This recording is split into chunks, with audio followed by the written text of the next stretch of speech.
En la evaluación educativa, observamos que las personas dicen o hacen en circunstancias particulares e intentamos inferir lo que conocen o son capaces de hacer. Puesto que los constructos medidos en educación son abstracciones que únicamente se pueden evaluar de manera indirecta, el diseño de instrumentos adecuados de medición presenta múltiples problemas que se pueden resumir en los siguientes. El primer problema al que nos enfrentamos es que no existe una única aproximación a la medición de un constructo que sea universalmente aceptada. Diferentes procedimientos de medición que se derivan de distintas definiciones del marco teórico pueden llevar a distintas conclusiones sobre la caracterización de los sujetos en el atributo o rasgo latente.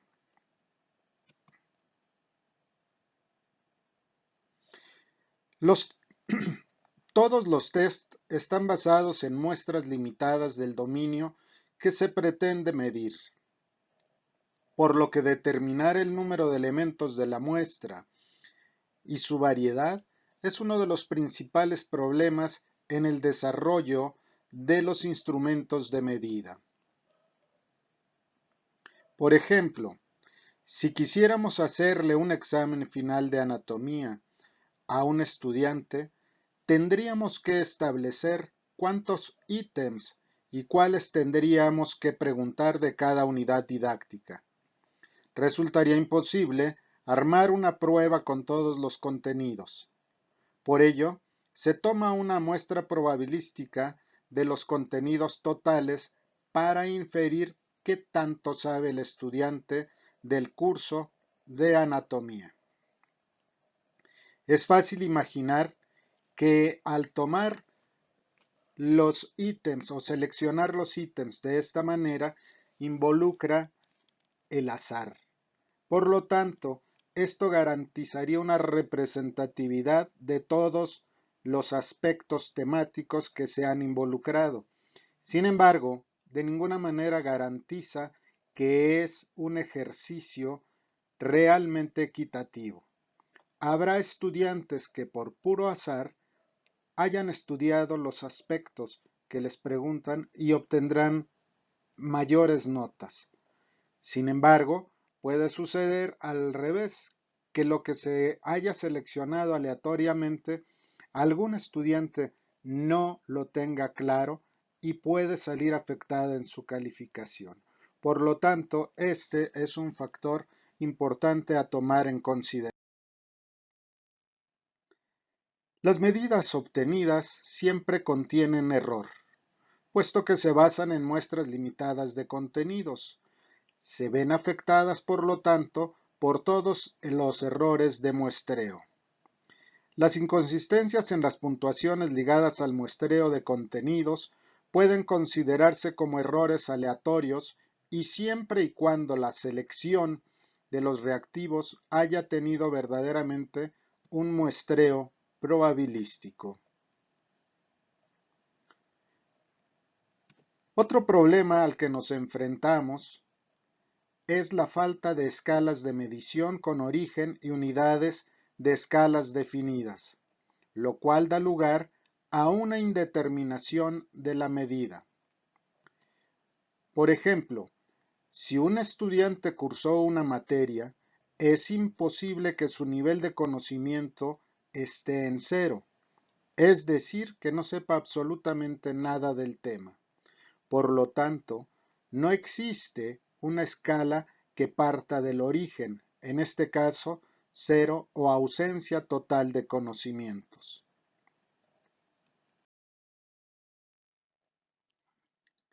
Aunque se han propuesto múltiples clasificaciones de los test, presentamos aquí las más habituales en los contextos educativos. 1. En función de la consecuencia para el sujeto. Es frecuente dividir las pruebas o instrumentos de evaluación a lo largo de un continuo de consecuencias, aunque simplificándolo, suele hablarse de test de altas consecuencias, como por ejemplo pruebas utilizadas en procesos de selección, y test de bajas consecuencias, como cuando se utilizan pruebas diagnósticas al inicio de un curso. Esta distinción es una consideración importante en la interpretación de los resultados. 2. En función del planteamiento del problema y tipo de respuesta. Los test están construidos a partir de una muestra de conductas que exige, por parte del sujeto, una determinada forma de planteamiento y resolución del problema presentado.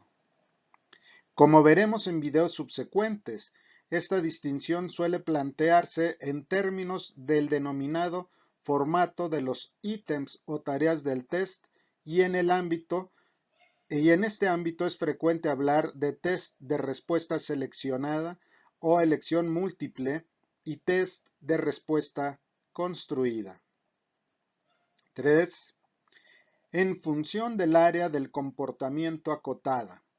Se establecen distinciones frecuentes entre test cognitivos, como podrían ser aptitudes, inteligencia, rendimiento académico, etc., y no cognitivos como personalidad, intereses, motivación, actitudes, etc., a veces conocidos como prueba de ejecución o rendimiento máximo frente a pruebas de ejecución típica. 4.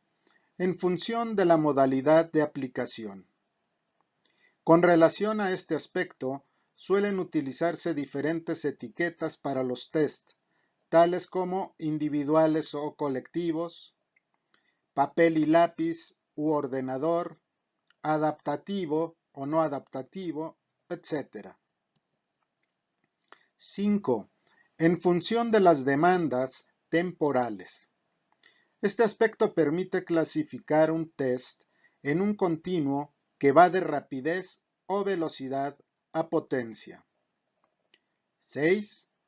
En función del modelo estadístico en que se basan las puntuaciones de la prueba. La construcción de una prueba necesita basarse en algún modelo probabilístico que permita dar un significado a las puntuaciones y hacer inferencias a partir de la muestra de conductas planteadas en el test.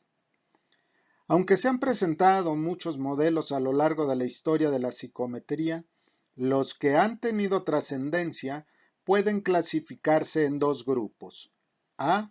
Teoría clásica de los test y sus extensiones como teoría de la generalizabilidad, basados en el modelo lineal general y en las puntuaciones totales de los test. Y B.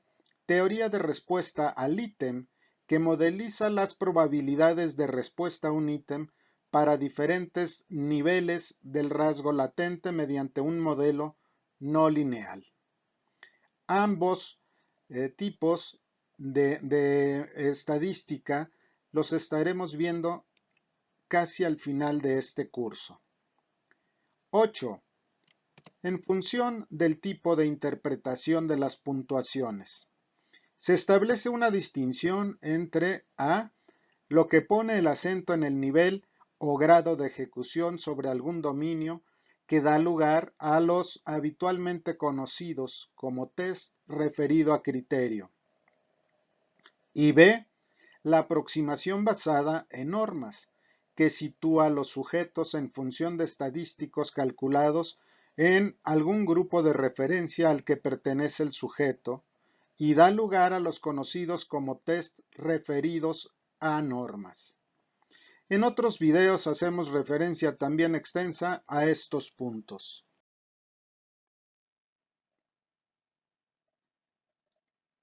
Hace ya algunos años, Scriven, allá en 1967, acuñó los términos de evaluación formativa y evaluación sumativa para referirse a las dos funciones que puede desempeñar la evaluación educativa.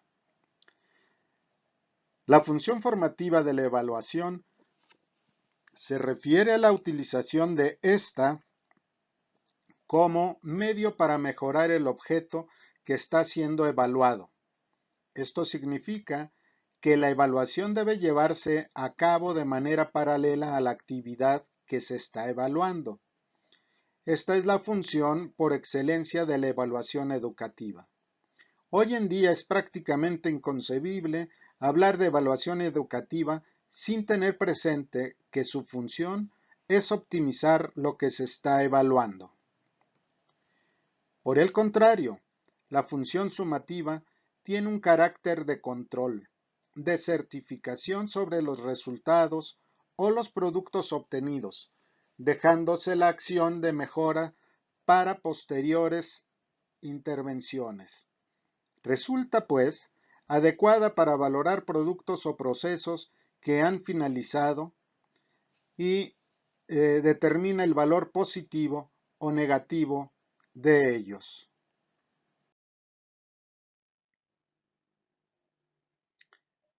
Aunque la evaluación formativa debe ser la dominante en toda acción evaluativa de carácter educativo, hay que tener en cuenta que desde un punto de vista holístico son las dos caras de la misma moneda. Además, es un error no tomar en consideración el valor formativo que puede tener la evaluación sumativa o la aportación de la evaluación formativa en la evaluación sumativa. Es por ello por lo que será difícil encontrar acciones evaluativas puramente formativas o puramente sumativas. En esta tabla aparecen resumidas las características de la evaluación formativa y sumativa.